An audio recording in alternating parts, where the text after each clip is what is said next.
Radio Bypass, bringing you rock and roll music that deserves to be heard. Discover new bands. Here's some old favorites on Radio Bypass. Hey guys, today on Radio Bypass, we're talking with two incredible musicians whose voices and songwriting have been part of the soundtrack to millions of lives.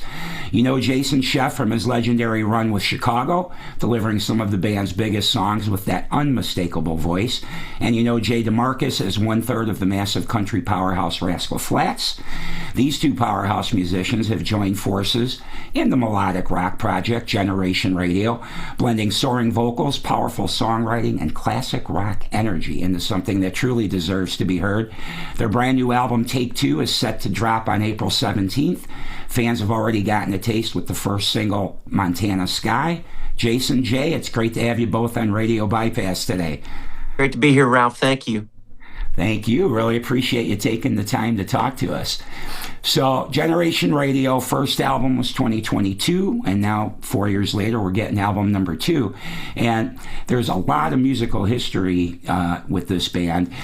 Brings together so much history, historical musicians, really.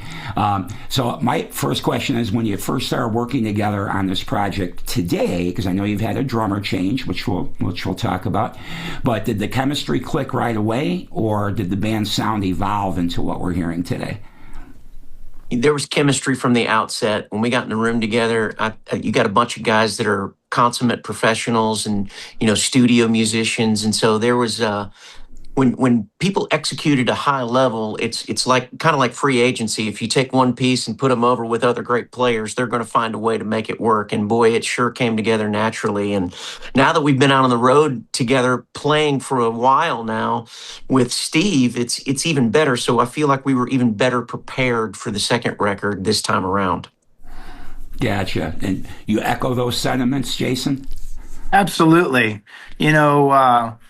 Sometimes people make it more complicated than it has to be. And, old school production was really about casting things properly. The real old school producers, 50s and 60s, that weren't really musicians per se. They just know who to put together.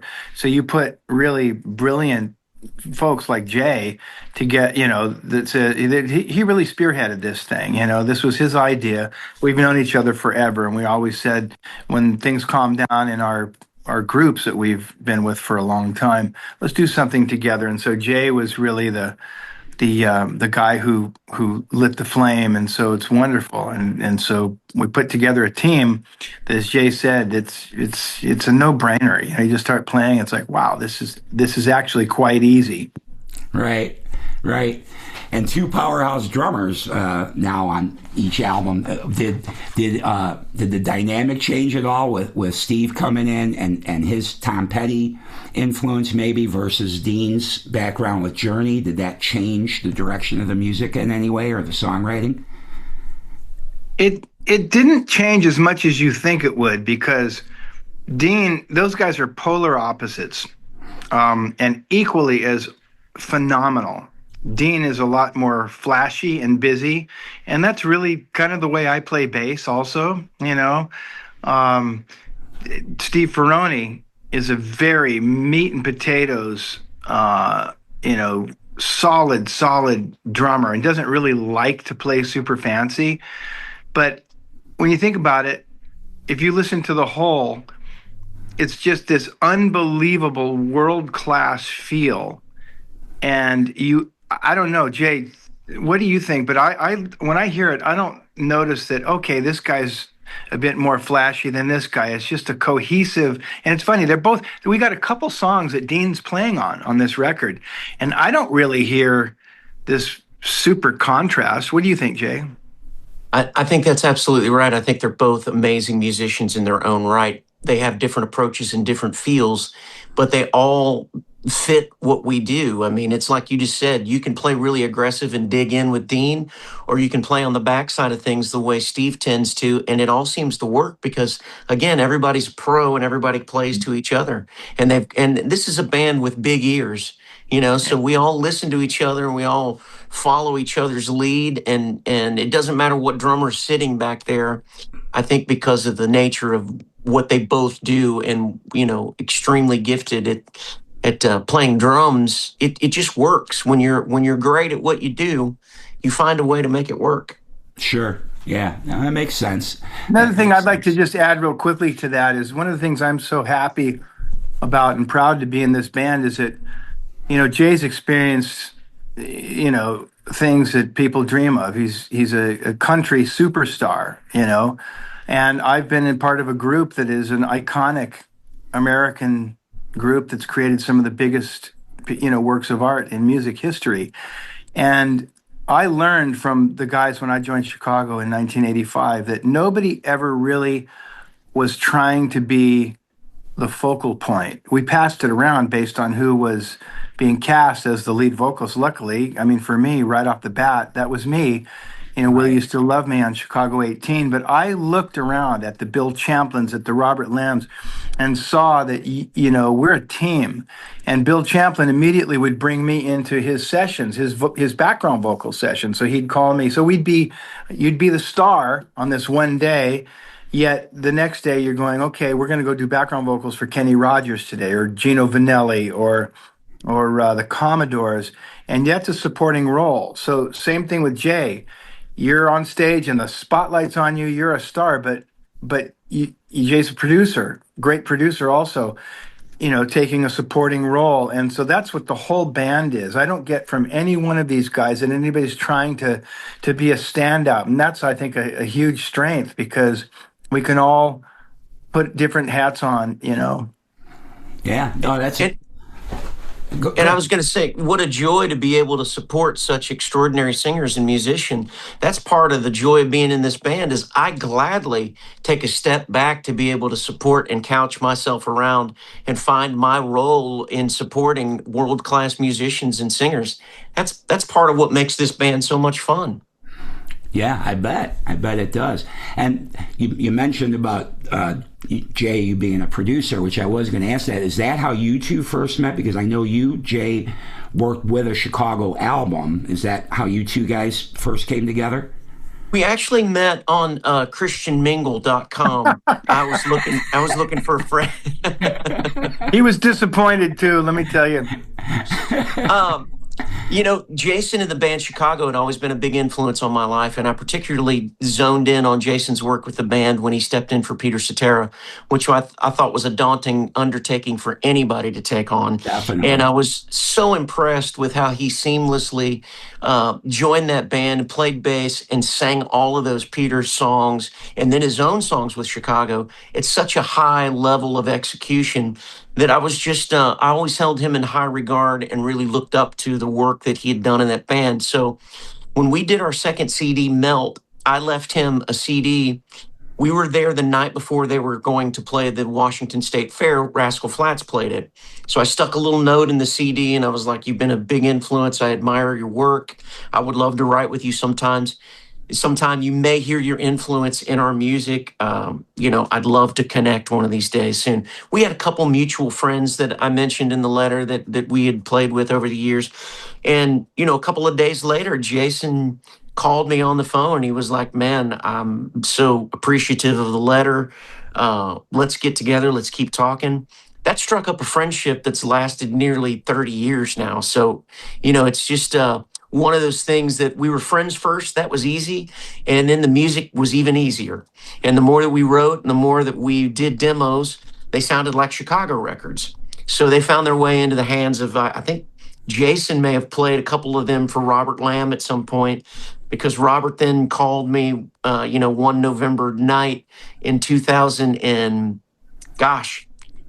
it was 2005, I think, at that point in time. But he said, how would you like to produce Chicago 30? And, I just about dropped the phone, because that was a dream come true for a guy that had grown up loving and really worshiping that band up to that point, I bet, yeah. Let me add one little detail to that, which is really cool, is that this was the first album we had done in 16 years, coming off of really some of the biggest Chicago records, Chicago 16, 17, and 18, and 19. And then all of a sudden, after 21, it was over. And so we were sitting around, and Robert Lamb was always talking about, I want to keep creating. And some of the guys were like, why? There's no opportunity anymore. And so it just sat there. And I was constantly writing, not for any particular purpose. And then I actually kind of got out of it for a while. Just wasn't inspired. We were touring all the time. And all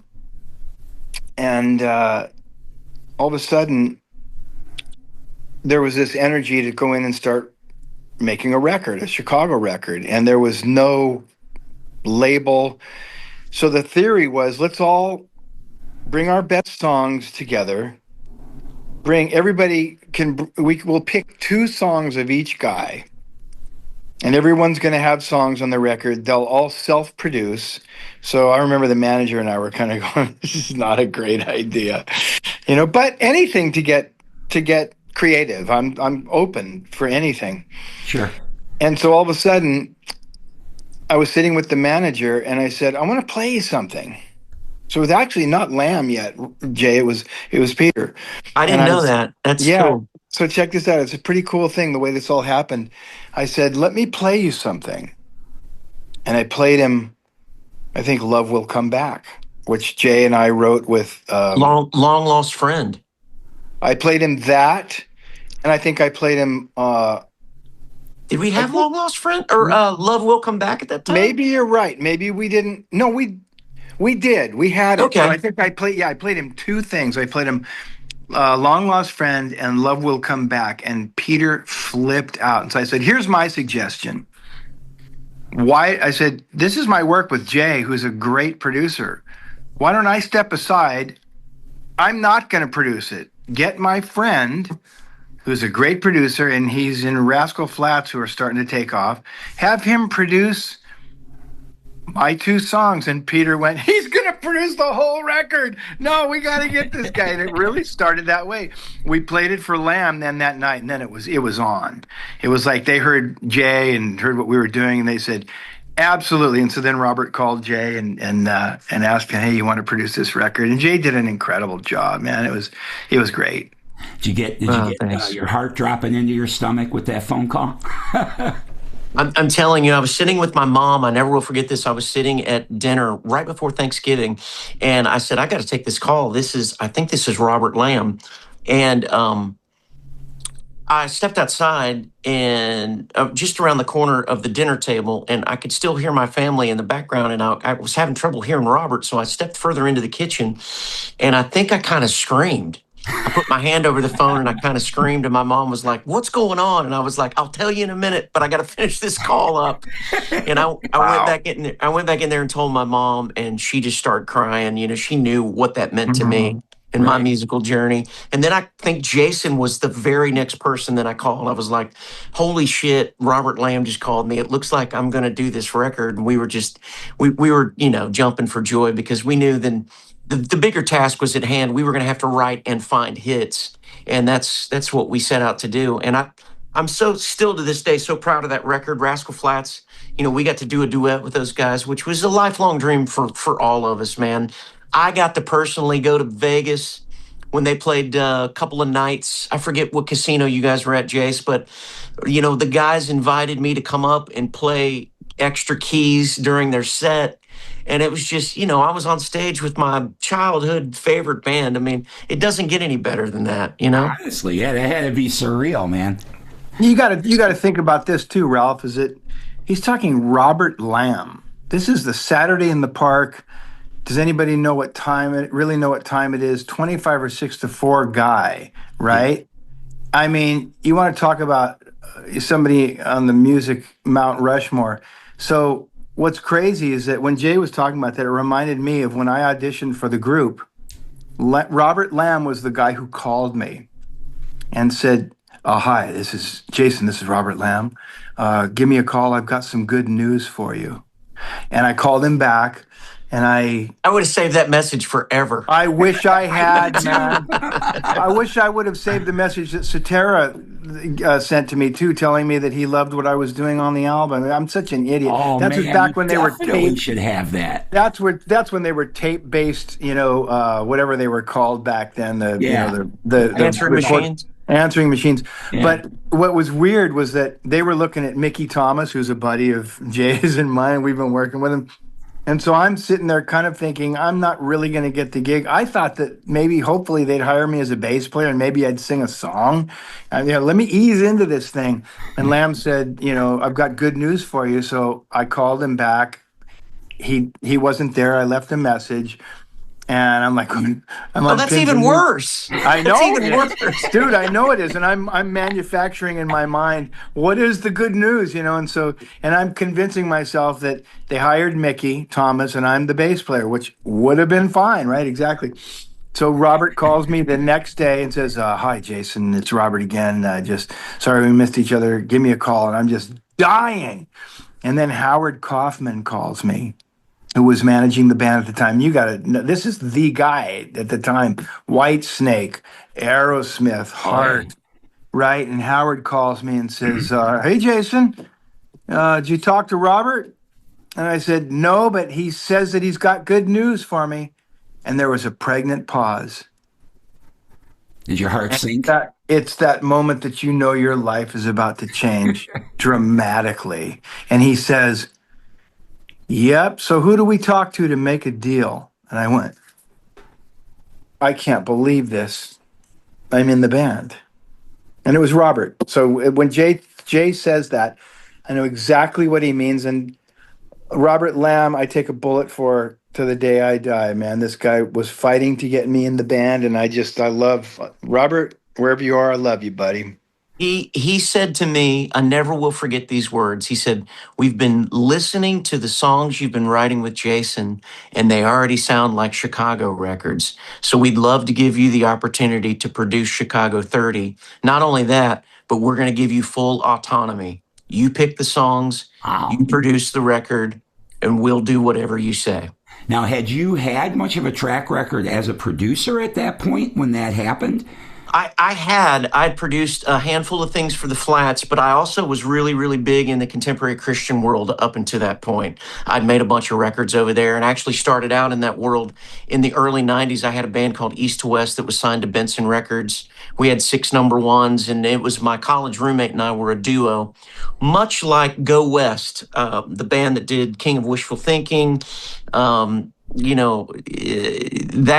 horn-driven kind of synth pop. Actually, there's another direct correlation between Jason and I. Before we even met, we worked with the same producer, Peter Wolf, who produced our second record, East to West, and then went on to produce the Stone of Sisyphus record for Chicago. So there were all kinds of common threads there. So yes, I wasn't a well-known producer at the time, but certainly was starting to gain traction. I'll tell you what, too. Without question, he was qualified, or I would have intervened. I would have said, I maybe we should rethink this, because I knew the potential that Jay and I coming into this project could be barbecued, and there was some energy at the beginning of the record of like, what's going on here? Is this Foster and Cetera taking over? But Jay, we showed them. Jay said, "Hey, listen, let's all huddle up in Nashville and get to writing." And the guys that were a little skeptical at first, one of the moments that were so special for me is that as we're out there writing these songs, Robert Lamb said, "I haven't felt this energy since we made CTA, the first record." Champlin, who was, he's my boy, man. This is my partner in crime. He was very skeptical at first, and I'll never forget when he came out to Nashville, and Jay and I wrote some great stuff with him. This is a wonderful memory for me too, is that he left and was so excited at what we were doing, and he landed in LA after flying back from those writing sessions, and called me the minute he was off the plane. He said, "Man, I just want to call you and thank you." I said, "Yeah?" And he goes, I was nervous, but I saw you're not out for yourself. You're looking out for the band." I said, "Absolutely, man." And it was just a beautiful. So what Jay provided, because he's well equipped for it, man. Like he said, he was just really starting out producing a bunch of stuff. It's so great, and I knew he'd be able to tell him the story. Wait, you got to tell him the story. Of I love these Panko. stories, you guys. Jay, you've got to tell him the story of cutting horns Oh with yeah, Jimmy, please. yeah. Well, you know, as you might imagine, the Chicago horn section was legendary and you know, iconic in my mind. And when I knew that I was going to have a chance to work with Jimmy Pankow and his wonderful arrangements, you know, it was nerve-wracking enough, knowing I was going in to cut the Chicago horn section. So I land in LA, and the first day we go in to cut horns, it had been, like Jason said, 12 plus years since they'd been in the studio to make a record. So, you know, there was some reacclimation to the recording process. Sure. And they got behind the mics and they put the charts down, and we started rolling the first tune, and the guys started playing horns, and it was not cohesive. It was not gelling. There was some pitchiness. They didn't sound, that blend was missing. That buzz of that horn section was not quite right. And so I hit the talk back on the console, and I was like, guys, I'm sorry to tell you this, but we got a little ways to go because we're still not in tune. We're not playing in tune. We run it again. I said, man, I hate to be that guy, but we're still not in tune, guys. We need to tighten this up. And I could tell, you know, Jimmy was listening, but he was a little, you know, frustrated. Right. And so the third time we run it, I said, here's the thing. It's my job to make sure that it's right. And I'm sorry, but we're not in tune yet. I think it may be the trumpet, but it's just a little sharp, and it doesn't. And he threw his headphones down. And he goes, "I'm coming in, and I want to listen." And I mean, it was, you know, I was scared to death. I can imagine. Didn't you look over to Balding and say, "This is it, man. I'm going home"? So while the guys are walking into the room, I looked at the engineer and I said, "This is it, man. They're going to send me home tonight. So have fun out here." And they come in the room, and he puts his hand on my shoulder and he goes, "All right, play it back, and this time turn the horns up and make sure I can hear them." I turned the horns up really loud, and I'm sitting there, and I mean, I am so tight. And I'm sitting there listening to that.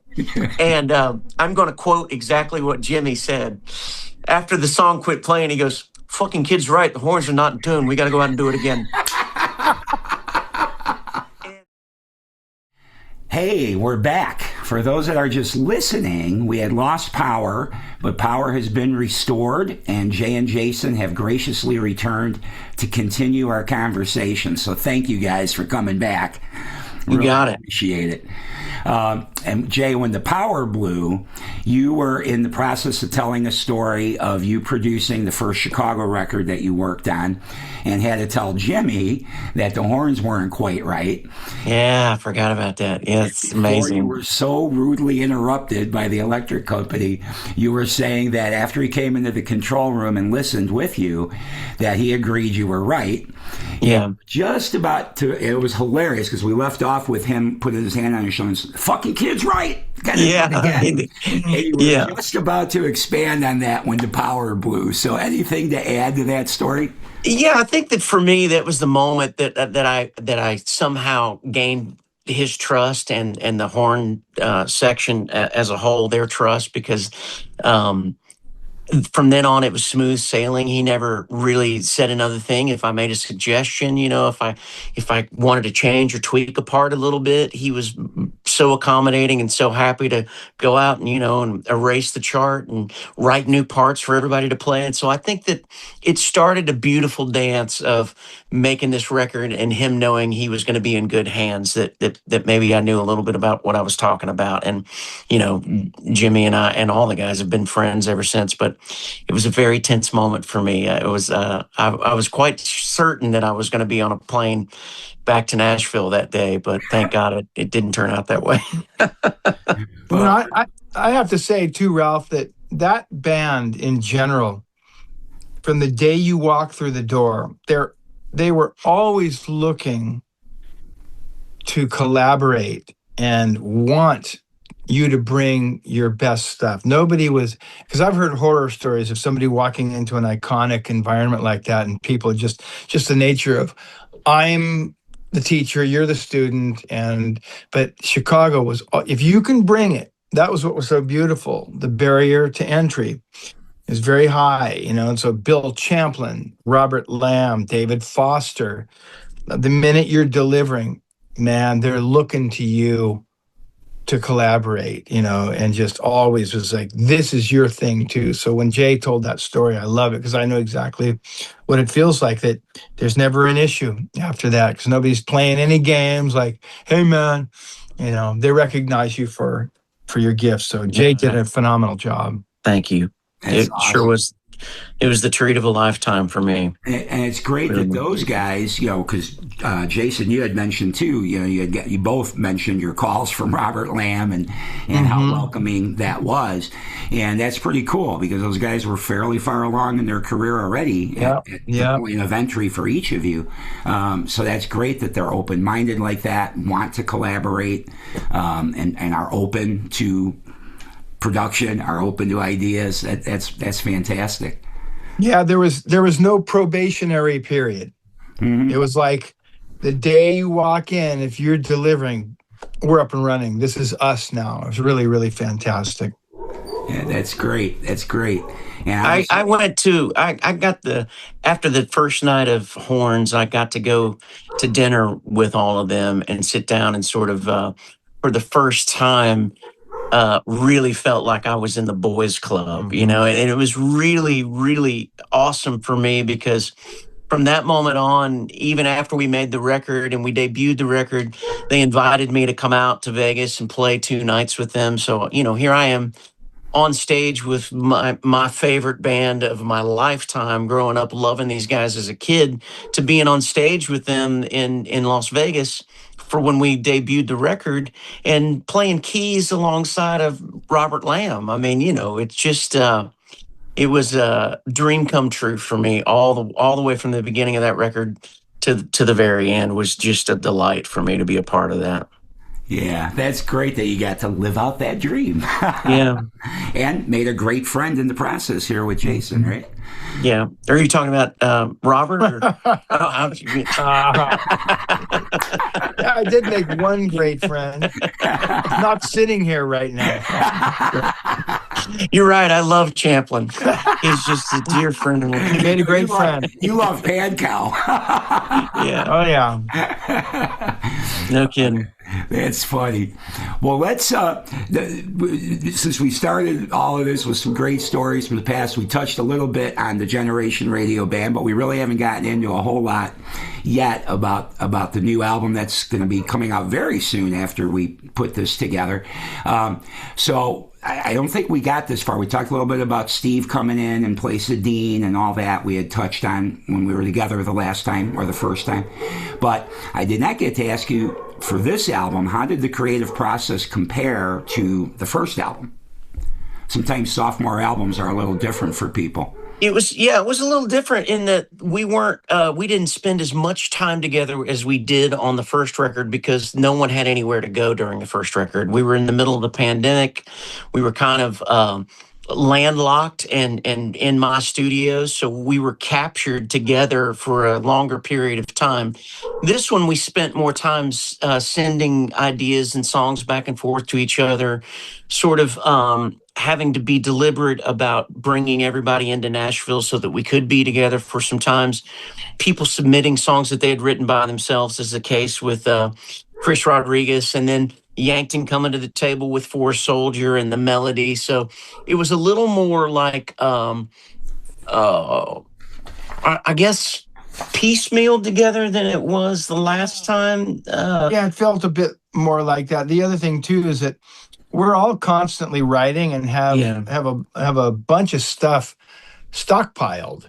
And so, and that's the way we did it the first time around. Jay put a folder together and said, all right, put your best stuff into the folders and we'll all listen to it. And so there's never any shortage of great material. So we wrote a little bit, for the new record, but we also had some really good stuff. And Steve was very busy with the Dirty Knobs at the time, so it was hard to find pockets to bring him in to actually record drums with us. So we had to, I think we carved out a week finally and came in here and banged a bunch of things out. Mm-hmm. Gotcha. Right in this room, actually. Yeah. This is where we did it. Yeah. I kind of figured. I was thinking that was the case. I got to talk to you about some of your gear, but that's not important for this conversation. Gear porn. Look at him salivating. I am. I get I it. need some ways to get this room set up better, but we could talk about that later. No, I'm just kidding. And then the other question I had regarding the new album is, on this album, is there a song that you would say that really captures where the band is at right now? Well, I would say for me, it might be a different answer for each of us, but one of my centerpieces of the record that I believe really it shows the best of us and who we are is Maybe Monday. I just feel like that record is everything that we do well. Jason, a world-class vocal, the beautiful arrangements and the backgrounds, and just the delivery of that song, I feel like is... I think you can put it up against anything. And it's one of my favorite moments. And I feel like one of those 3.5 minutes when each of us are at our best. What about for you, Jason? Same song, or you got a different one? I like that. I agree with him on that. If we're going to pick a second one, it's funny. People have been bringing this up too. I think as far as like a spirit of a band just really kicking ass. Yeah, grass is greener. I cannot believe this, you guys. You have to see this. You mentioned a minute ago or before this about For a Soldier. Now you're listing Maybe Monday. You just said grass is greener. I always have my early favorites when I listen to a new album. And I don't know if you'll be able to see this, but those are my early favorite songs. Maybe I cannot Monday. believe that's what you guys. Amazing. Great minds think alike. That's amazing. I couldn't. When I heard you mention it first, I'm like, wait, I think that was one of my favorites. And these two, unbelievable. I guess we're on the same page. Oh yeah. Yeah. Oh my God, that's funny. Anyway, I'm sorry I cut you off though about talking about the beautiful grass is greener. So please continue. No, it's pretty self-explanatory. The track is just ferocious and great song. Chris, that just shows the depth of the bench too that we have. Chris brings this song 100% written by him. Totally different vibe from everything on the record. I'm big on diversity. Elton John, Goodbye Yellow Brick Road is really my Sgt. Pepper's Lonely Hearts Club band. What? Diversity. Oh, yeah. Yeah. Inside joke. Anyway, so I love making records that take you, on little journeys. Mm-hmm. And the sequencing, which really is Jay put the sequence together for a listening experience on this record. It's a lost art. And I remember when the industry through the 90s really started getting to where radio stations only played one type of music. People were making records that were just really one type of music. So I like that we're really kind of a throwback to the days when we were making records that were a listening experience top to bottom, but had diversity and they had personality too. Yeah. Mm-hmm. That's missing a lot in today's music, I think. It sure is. Yeah. Well, that's a perfect transition actually to the next things I was going to ask you about the album. So, because you talk about the diversity, so you've done a few covers on this album as well. Uh-huh. And so the first thing I was going to ask you about is really, I guess, for you, Jay, because it's a Rascal Flatts song that you guys have redone. And if I have my information correct in my head, which I think I do, that was also your band's first #1 song, which is These Days. And then you also covered Chicago's You're the Inspiration. And so, which I thought both were really well done, of course. But I was just curious what it was like revisiting the Rascal Flatts song for you in a Generation Radio setting, and then the same question for you, Jason, what it was like revisiting that Chicago song, but in a Generation Radio setting. It was fun for me. I do that song live when we play out, and, never in a million years could I ever replicate what Gary does with that song. He's just an extremely gifted singer and has his own style and does his own thing. So I was anxious to get in there and kind of put my own spin on it and sing it the way that I sing it best and not try to mimic what he's doing. So it was great Jason was in there on the other side of the glass, kind of helping me, coach me through it, and produce the vocal on me to get me out of old habits that I've had and just try new things. And so it was a really fun opportunity to get in and put a different spin on that song that's been a classic for so long. And I feel like, the track is a little more aggressive too, fits in musically more with what we've been doing on this record, which I think was really cool too, to make it uniquely its own. Sure. And can you give any thoughts on what it was like revisiting the Chicago track? Well, you hear this a lot when bands will go in, especially new bands, and they have their first record that they're performing live on the road before they even get into the studio to record it. So they've really gotten used to the songs. They're not thinking about it in the studio, second guessing anything. They just go in and they perform. Well, that's, we've done that in our respective bands anyway, but to come together as Generation Radio and start getting some reps in doing these songs, when we were finishing this record, it's like, that's just a no-brainer because these are iconic songs and we've made them our own and they pretty much play themselves. It's so fun to just come in here and press record and boom, it's done, man. But it's in our DNA. It's like, it's so familiar. And it was so fun for me to play keys on Inspiration. I mean, I've done that at a million different dances and parties. And, so to be able to make a record out of it finally and play those parts was a real honor and treat. Yeah. That's great. And then you also tackle Here I Go Again from Whitesnake on this record. And I was curious, what did you guys think? What made that the right song for you guys to reinterpret as a Generation Radio song? So what's happened, with us live is that we tried to make sure that this band was only going to do material that we were connected to, that we'd been in bands and stuff. But we do this song and it's like Yankton, he just brings the house down every time. So it became this almost like a joke where Yankton came to us and says, I don't want to do that song anymore, man. It has nothing to do with any of us in the band. And Jay goes, I just love how you do it though, man. It's like, doing it. It's a guilty pleasure.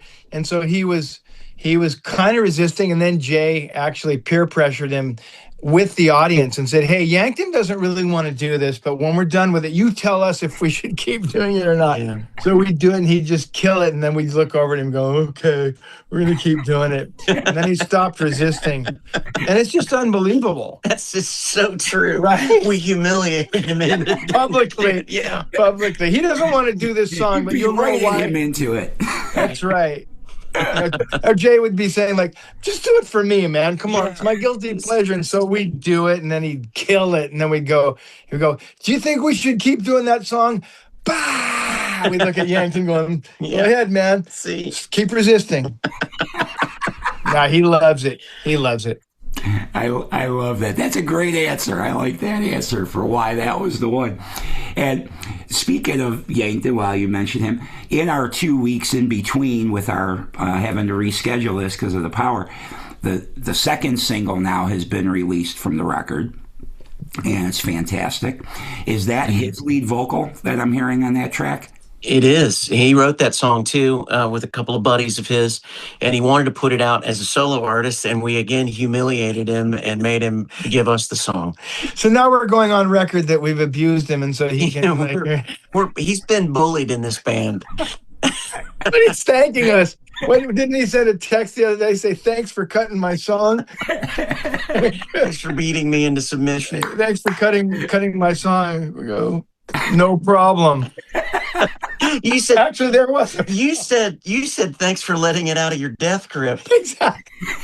Because the single was released and Yankton is probably getting a lot of love from people and goes, thanks for cutting my song. I said, thanks for letting it out of your death grip. He put a laugh on it. That's great. That's great. But that's being in a band. That's being in a band, right? It's like, we have the respect that we can have, differing opinions, but we all know that he's going to have some great ideas, Sure. and we're all going to be able to share great ideas because we respect each other. Sure. That's great. I love it. Yeah, no, the song's great. You could, if you're listening, you can use this against these guys later, Tom. But That's right. That's right. but right. Great job on that track. Thank you. Yeah, I really like. In fact, when we wrap up, I'm gonna now, since both singles have been released. When we were together the first time, I was only going to add the one song at the end, but I'm going to add both at the end. Mm-hmm. Thank you. And then now going back in time just a little bit, because you guys are so fun to talk to and have such interesting perspectives. So Jason, for you, and essentially the same question for you too, Jay, but I was going to ask you, Jason, after all the music you've made in your career up to this point, what I saw the last time is just a lot of energy from both of you guys. So I was wondering, what still excites you about making music today? You know, it's pretty simple. I'm pretty easy to please. Let me get around a group of great talent, and that translates into a great feel. And when something feels that great, all is right with the world with me. Now, you get people that have made amazing works of art, some of the biggest hit songs in history, Rascal Flatts, Chicago, Tom Petty. Chances are we're going to be able to do it again. You know, we've done it before, so you put us together, and the odds are pretty good. And so now we've got our second record out, and it's really only the first two singles, as you say, but very well received. So it's not about getting accolades or, you know, hey, that's great. You know it. And when we're playing and we were recording this record, there's just a crazy, the universe expands. You know, you can be sitting here and whatever is bringing you down, paying too much attention to what's going on in the outside world, or just literally you got some problems in your life. It never has failed. And I'm sure I'm preaching to the choir that you just start wiggling your fingers, letting your vocal cords buzz around, do it with somebody else that you love working with. And now suddenly the universe is expanding. It's that simple. Yeah.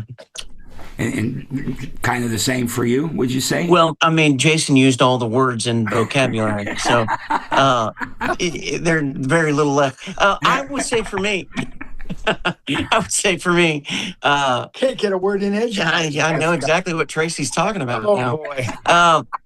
So for me, it's I feel like a drug addict. I'm chasing the next high of feeling the way that I've felt in a moment, like I did when I heard "Hard to Say I'm Sorry" on the radio for the first time. How I did when I heard "What Hurts the Most" coming out of the speakers for the first time. The feeling that music makes you feel like nothing else in the world does.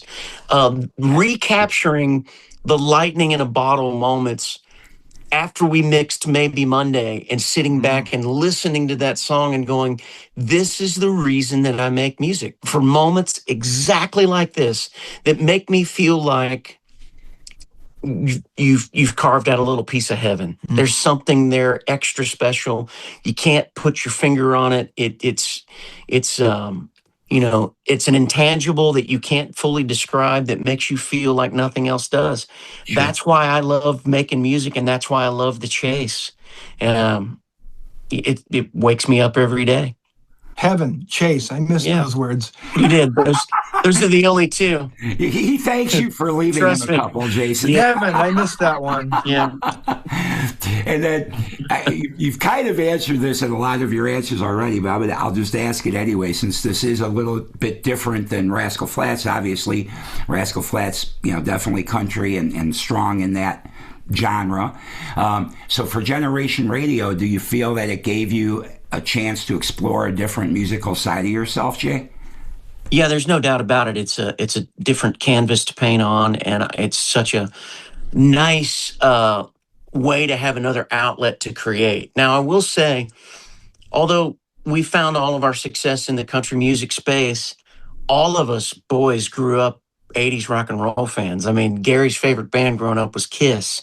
So we've tried to sneak our influences in. If you listen to the records that we've made, you'll hear the influences throughout the years in the records that we've made because it's part of our DNA. It's part of who we are. And we've never been ashamed about that. Even so far as to having Dan Huff, one of the greatest 80s session guitar players on the planet, produce 6 of our albums. I mean, it's just, it's who we are. So, yes, it's a wonderful outlet for me to explore different musical experiences, but it's one is as important Still to me as the rolling other in is. you. I feel like it's all part of the yin and the yang of who I am. Right. And did Yin and the yang, see? Canvas, I missed that word too. You did. There's 3 words he hasn't used since we've been sitting here. And speaking of 80s rock, did I hear correctly? Jay, did you produce a Motley Crue tribute album or something? Were you involved with something like that? I did. Motley Crue signed to Big Machine about 10 years ago, and I produced a song on. There were 2 actors in the show, Sam Palladio and Claire Bowen did a duet. I forget which song they cut. It might have been Home Sweet Home. I can't remember. And then the Flats did Kickstart My Heart. And so I produced both of those cuts on that Motley Crue tribute record. Okay, those tracks. Okay. Yeah. The way I heard the story, I thought it was the full album. No, I only did those 2 tracks, and it was fun. So, Vince is a friend of mine, and I had him come over and hang out in the studio while we were doing them. It was so cool. That's so nice. Cool. That's nice. All right. And then I've got to ask you guys this because you guys are just so much freaking fun. So I had to come up with a couple of things that I thought were just kind of fun because you guys are fun. So both of you, I mean, we both play more than one instrument and sing and all this stuff, but essentially you're bass players, right? That's what your prime instrument or main instrument, I guess you could say. So everything's his main instrument, but bass is my main instrument. True. So with both of you being bass players though, or playing bass and co-producing this record, who's the perfectionist in the studio and who's the one saying, all right, that's the take, let's move on? That's a good question. I didn't see either one of us being a perfectionist because I'm probably are more than I am. Get in the weeds more in the minutia. Yeah. And it's good though. It's a good balance because sometimes in your pursuit of making the best record you can get clouded by being too perfect instead of letting the music breathe and be what it is. And it's really nice to have somebody tap you on the shoulder and go, we got it, man. It's time to move on. Right. Because I've got a little OCD in me and I can definitely go down the rabbit hole pretty quickly. Yeah. You know what? The answer to that is I would say Jay would be more of a perfectionist, but my point is, everything's so smooth that it never feels like it gets caught up into, hey, can we do that again? And can we, it's just such a beautiful forward motion. It's usually more like we need to do that again. We know when we don't have it yet. But if you were to ask who is kind of a bit more lazy and like, okay, that's fine, that'd be me. His name rhymes with Mason. His initials are Jason Scheff.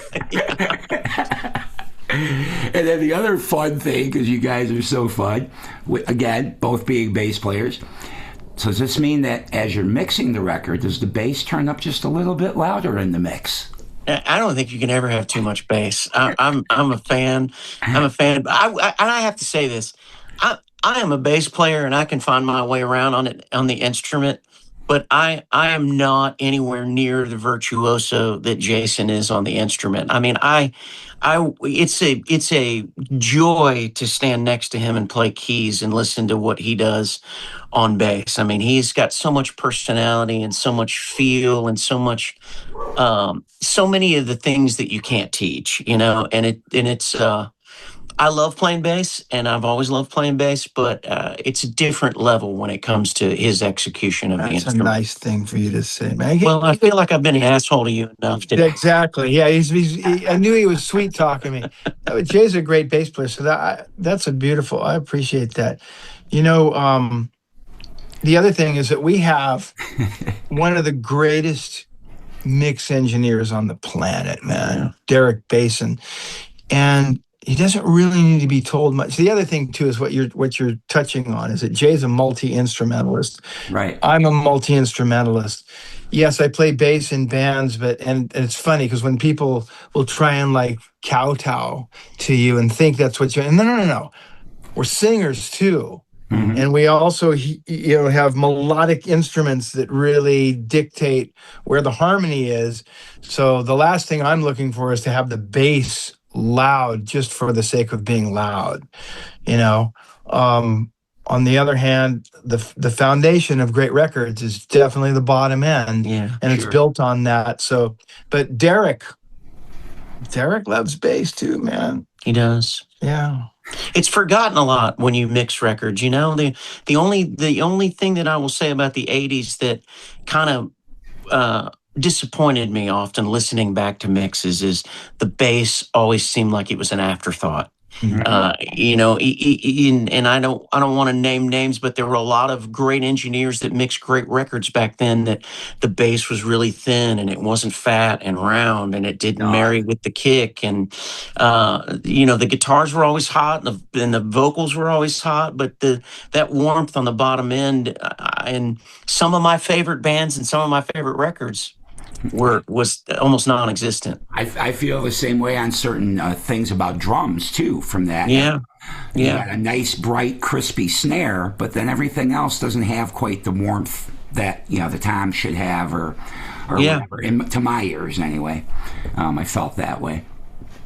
I agree. That's cool. All right, so then I guess really, unless we want to talk a little bit more about the bass, which I guess, I am kind of interested. Jason, you growing up the son of a bass player, did you start playing when you were a little boy? When did you start? When did you pick up that instrument? It was really the last instrument that I picked up. I started playing piano probably about 5 or 6 years old, and it was pretty natural. And then I got my first guitar when I was probably about 10. And then my brother had a drum set, so we were tinkering around on that. And then I put a band together in 6th grade with my buddies, and I only had a guitar, so I was playing bass parts on the top 4 strings. And I distinctly remembered that I was playing bass parts. I knew that I was actually playing the function of a bass, but it just wasn't in the register. So by the time I got one when I was 14, it almost felt like it was playing itself, really, because I'd had a necked instrument in my hands for 2 or 3 years, but it just was really natural. And being a lazy guy, did someone teach you scales or anything? No. I started playing songs, and so you're going to learn all by ear. Yeah. And it was pretty natural. My mother had a band, and I joined her band within like 6 months. And so we were playing in the military bases down in San Diego, and I joined the Musicians Union when I was 14, and it's literally never looked back from that moment. I was a professional musician and have always been able to work with a bass in my hands, but never thought I was going to be. I never had designs of being a singer. My mother kept pounding on me, you got to sing. I don't want to sing because I'm a tenor, so I didn't have a tough male-sounding voice. I didn't think I could sing. Right. But she pushed me hard enough to get me a vocal lesson when I was 21, and thank God, because then everything changed. But as far as playing bass, it was just that. So my father was up in LA. I didn't really grow up around him, but I distinctly remember playing in my first couple of years in my mother's band and other bands. Again, just a kid, just way overplaying. I've got recordings of it, which is pretty neat to listen back to because you can hear the feel and the pocket and where downbeats were. So that was always really there. But all the other stuff going on in between it, a lot of busyness. But every once in a while, I'd play a line that was really mature. And that's when I'd realize there's my father coming through me, like genetically, because there's no way I'm thinking of anything like that. But, what happened to all the frenetic, overplaying, but once in a while. It's still there.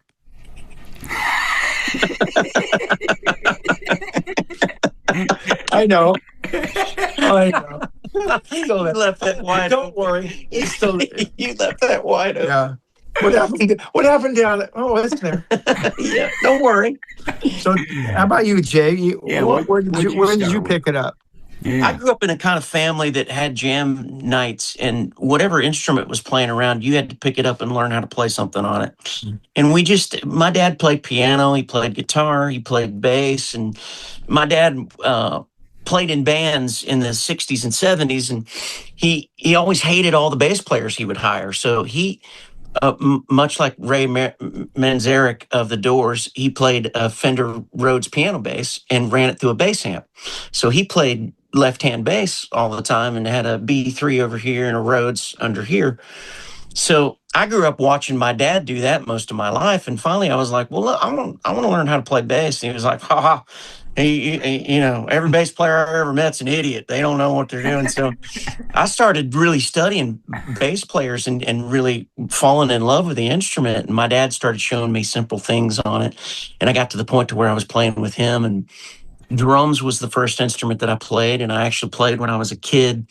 And in my dad's band, his drummer went through a bout of sickness, and so I would go at 11 years old. At 11 years old, I'd go play with my dad, and I'd have to go outside in the alley and sit on a milk crate because kids couldn't be in the clubs. Right, so I'd go out there and sit by myself when we went on break and go back in and play with my dad. But I loved music, so I tried to play something on everything that I picked up. But much like Jason, I was drawn to the piano because I could write songs, and melodically it was so much more fun than just playing drums. But once I started playing bass, I felt like I'd found my home because I loved holding down the groove particularly with a really good drummer that plants it where it's supposed to be and gives you the kind of feel that is heavenly. I mean, there's no other way to describe it. And it makes the job so much easier. But I love playing bass in the studio. I love making records, being a session bass player. Not on Rascal Flatts records. I've done that, and that's wonderful. But just being a fly on the wall in a room with a bunch of great musicians, making somebody else's record is something that still lights me up. I love it so much. And, you're in the hot seat. You're reading charts on the fly. You're changing arrangements on the fly. And it keeps you sharp. Keeps your chops sharp and your musicianship sharp. And when you are in a band that are the best of the best in town, that have huge ears and are listening to everybody else and playing for everyone else, it's a true pleasure to be a part of. That's great. That's great. Did you ever get to play with your dad, Jason? Jay got to play Yeah, with a little bit. He But you didn't get to jam with Elvis, though, right? No, but I was on stage at 14 years old in Vegas. Dad brought me and my brother Darren, and you sat in the orchestra pit. Yeah, in the percussion stand. Yeah. I was on stage with them, man. That's so I was playing tambourine until Elvis came out. I was playing tambourine with the Sweet Inspirations and J.D. Sumner and the Stamps, and then all of a sudden the thought crossed my mind: these things cut, man. And I saw Elvis hightailing, ba-da-ba, ba-da-ba, and I'm like, oh, the cameras are going. He's like at the front of the stage, and I'm going, I can just imagine if I'm playing this tambourine, and all of a sudden I start freaking out and like throw him off, and he goes, "Who's that throwing me out back there? Is that Jerry's son?" That's where he got the move, man. I taught it to him. Good job. So I stopped playing the tambourine. I haired out. I got the honor of meeting Jerry finally a couple of years ago, and it was just a treat to be able to see father and son side by side and get to meet him. It was we had a blast. What'd you tell him? I said, Jerry, I don't know if you know this or not, but your son's kind of an asshole. And I suppose his response is, "Yep." He said, "I know." Yeah, I know. Jay's dad, I got to hang with Jay's dad a bunch too, who was a character, man. Yeah. Woo! Well, I'm glad you guys got to have that happened for each of you because you two obviously are like brothers. So I'm glad you got to meet each other's dads. My dad was crazy about Chicago, first of all, and then fell in love with Jason once we became friends and would go. When Jason and the band would be out in Vegas, my dad would fly out and take his vacations with his my stepmom and would go hang with them and go out to dinner and stuff. So it was special times. It's awesome. Yeah, Chicago, I mean, that was one of my early, favorite bands too, just like you guys. And to this day, Dialogue Part 1 and 2, still one of my all-time favorite songs ever. Oh, yeah. Yep. Yeah, great. It's a long one. It's a long one, but I like it. But it's a masterpiece. I wish Terry Kath were still around, though. So do I. Boy. Yeah, what a great player. I know it. All right, well, I don't want to keep you guys too long here, so let's go rewind back to Generation Radio. So our two singles out now are Montana Sky was the first, and The Melody just released, I think it was last week, if I remember correctly. Mm-hmm. So we're going to play those at the end of our conversation here. And the album's coming out April 17th. You can pre-order it now. I know at Frontiers, I'm sure. Is there a website also for Generation Radio? Because I realize I did not take a good look to see if there is. Yeah, GenerationRadioBand.com. GenerationRadioBand.com. So everybody, you got to check this album out. I'm really excited for you guys. And as I was one of the lucky ones that got to hear the whole album already. And as I said, beside what you guys are going to hear here today, maybe Monday, Grass is Greener, Forest Soldier. Killer songs. Thank you so much, buddy. Thank you, buddy. It's great to be with you, man. Yeah, Jason, Jay, thank you both so much for joining us on Radio Bypass twice. It's been great talking with you guys. I just love your relationship, your energy, and we're really looking forward to the new Generation Radio album, Take 2, coming out April 17th. As I said, you two guys, I mentioned it earlier, but you have great chemistry together, and I wish you much success with the new record. Thank you, buddy. I appreciate it. Again, man. Thank you so much. You bet. All right, everybody, turn it up now a little bit louder. We're going to start with the first single. Here comes Montana Sky from Generation Radio.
Now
There's something inside me that won't ever die, and it burns like the sun in a Montana sky. And I got a heart that won't ever let you go. There's no beginning and there's no end. Every road leads to you again. And I got a heart that won't ever let you go. There's something inside me that won't ever die, and it burns like the sun in a Montana sky. And I got a heart that won't ever let you go. There's no beginning and there's no end. Every road leads to you again. And I got a heart that won't ever let you go.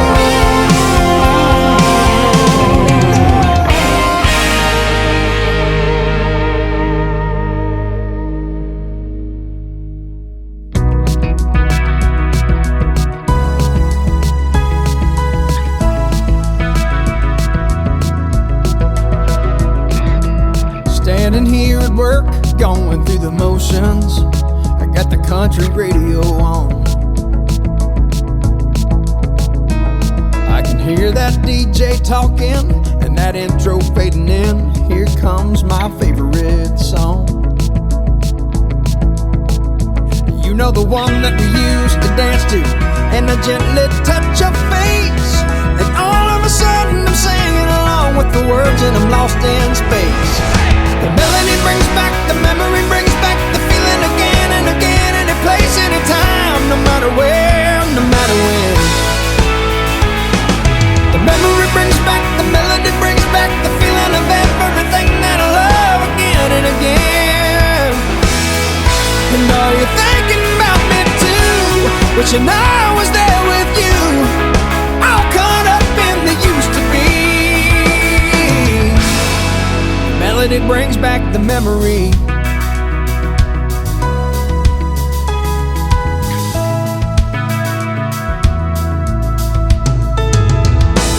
You're probably sitting in your car, driving down the highway. I bet you got your radio on, don't you? Is it hitting you the same way it still hits me? And do you almost lose control when you hear that song come on?